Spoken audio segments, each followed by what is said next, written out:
रूस यूक्रेन युद्ध को शुरू हुए 20 महीनों से ज्यादा का समय हो चुका है और इतने महीनों में दोनों देशों को भारी नुकसान पहुंचा है। हालात ऐसे हैं कि फिलहाल इस युद्ध का अंत होता नहीं दिख रहा है। एक तरफ जहां रूस के कुर्स्क में यूक्रेनी सेना घुसपैठ कर चुकी है, वहीं दूसरी तरफ रूस बेलारूस की मदद से यूक्रेन पर दबाव बनाने की कोशिश कर रहा है। बेलारूस यूक्रेन की सीमा पर 1 लाख सैनिक लेकर बैठा है और यूक्रेन को धमकी दे रहा है। इस सब के बीच एक ऐसी खबर सामने आई है जिसने ज़ेलेंस्की को बेहद खुश कर दिया है। कुछ ऐसा हुआ है जो रूसी राष्ट्रपति पुतिन के लिए शर्मिंदगी का सबब बन गई है। दरअसल यूक्रेन के कुर्स्क हमले के बाद पहली बार संकट में आ गया है रूस। अगस्त की शुरुआत में रूसी क्षेत्र में घुसी यूक्रेनी सैनिकों को अब तक पुतिन की सेना पीछे नहीं कर पाई।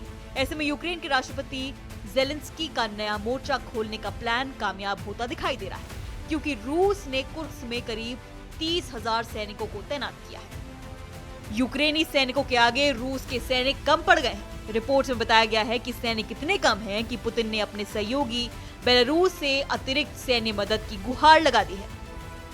यानी बेलारूस अब सिर्फ यूक्रेन की सीमा पर ही नहीं, बल्कि रूस की मदद के लिए भी सैनिक और साजो सामान भेज रहा है और सैनिक को डिप्लॉय कर रहा है जगह जगह, जिससे कि रूस को यूक्रेन के खिलाफ युद्ध लड़ने में मदद मिल सके।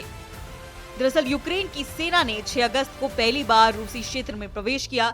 इसके बाद यूक्रेनी सैनिकों ने कुर्स्क के अंदर 1294 वर्ग किलोमीटर के क्षेत्र पर कब्जा कर लिया।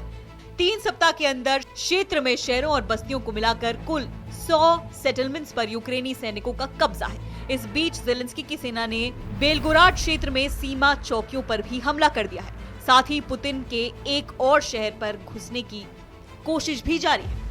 हमलों से तिलमिलाए पुतिन इसे रोकने के लिए सहयोगी बेलारूस के टैंकों और सैनिकों का इस्तेमाल करते हुए एक नए हमले की योजना बना रहे हैं। रिपोर्ट्स के अनुसार पुतिन नई सेना की धमकी देकर यूक्रेन के सैनिकों को पीछे हटाने की उम्मीद कर रहे हैं, लेकिन यूक्रेन ने दबाव में आने के बजाय बेलारूस के तानाशाह लुकाशेंको को तीखी चेतावनी दे डाली है।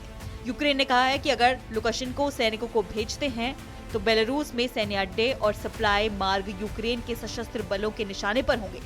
कीव के कमांडर इन चीफ सिरस्की ने इस हफ्ते बताया था कि कुर्स्क में भेजे जा रहे रूसी सैनिकों की संख्या लगातार बढ़ती जा रही है। इसके साथ ही उन्होंने ये भी दावा किया था कि दुश्मन बहुत ही बड़ी कीमत चुकाने वाला है। बताया गया कि हर दिन यूक्रेनी सैनिक कम से कम 300 से ज्यादा रूसी सैनिकों को मारते हैं या घायल करते हैं। ऐसे में इस वक्त वॉर फ्रंट पर यूक्रेन बेहद ताकतवर नजर आ रहा है। फिलहाल इस वीडियो में इतना ही। बाकी अन्य खबरें जानने के लिए आप देखते रहिए आर भारत।